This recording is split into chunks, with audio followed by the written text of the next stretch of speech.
आज हम बताएंगे कि यदि एक जगह से दूसरी जगह जाते हैं तो एक्सट्रीम वेदर में जाने के बाद शरीर में क्या चेंजेस आते हैं, क्या होता है।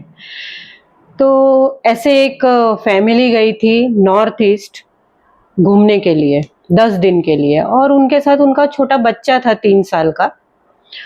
और जो वो वहाँ मुंबई से गए तो मुंबई में काफ़ी गर्मी थी और उधर बहुत ज़्यादा ठंड थी, और 1-2 दिन के बाद बारिश भी होने लग गई बहुत ज़्यादा।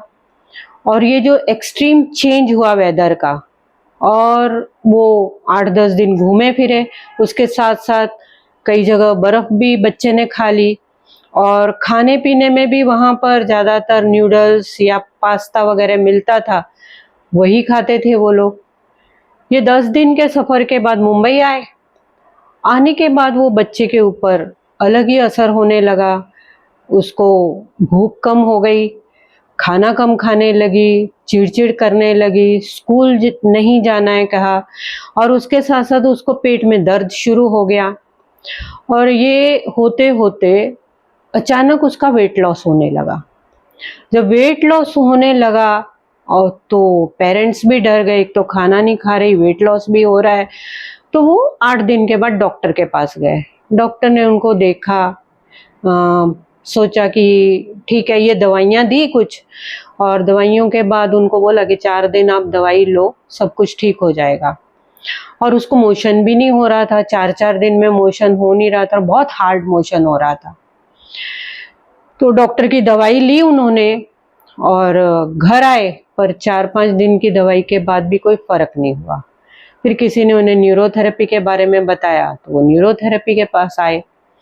और वहाँ पर आने के बाद मैंने जब बात उनकी सुनी तो देखा, तो उनको लगा कि ये जो एक्सट्रीम वेदर में चेंजेस हुए हैं, उसमें उस बच्चे के इंटेस्टाइन के ठंड के कारण जो सेल्स हैं वो श्रिंक हो जाते हैं। उसके साथ साथ उसने मैदे वैदे की चीज़ें खाई तो और भी ज़्यादा इंटेस्टाइन पे गलत असर हो गया, और इसके कारण पूरे का पूरा इंटेस्टाइन स्लो हो गया, उसमें काम ठीक से नहीं हो रहा था, जिसके कारण उसका कॉन्स्टिपेशन, उसका एपेटाइट लो, और उसके एपेटाइट लो है तो वेट भी कम होने लगा। और फिर न्यूरोथेरेपी में ट्रीटमेंट दी उसे, और उसी दिन जिस दिन न्यूरोथेरेपी की ट्रीटमेंट ली, उसी दिन शाम को वो घर गए और कहा कि बच्चे को थोड़ा सा मोशन हुआ है इजीली, और फिर सेकेंड डे उसे पूरी तरह से पेट साफ हो गया। तो जब हम एक जगह से दूसरी जगह जाते हैं तो हमें ध्यान रखना चाहिए कि हमारे शरीर पे हमारा खाना पीना क्या होता है और हमारे शरीर पे उन चीज़ों का क्या असर होता है, और उन चीज़ों से हमें किसी तरह से बचना चाहिए। गर्म पानी पीना चाहिए या गर्म कपड़े ज़्यादा पहनने चाहिए, और मुंबई से बर्फ़ में जाने के बाद बर्फ़ नहीं खानी चाहिए।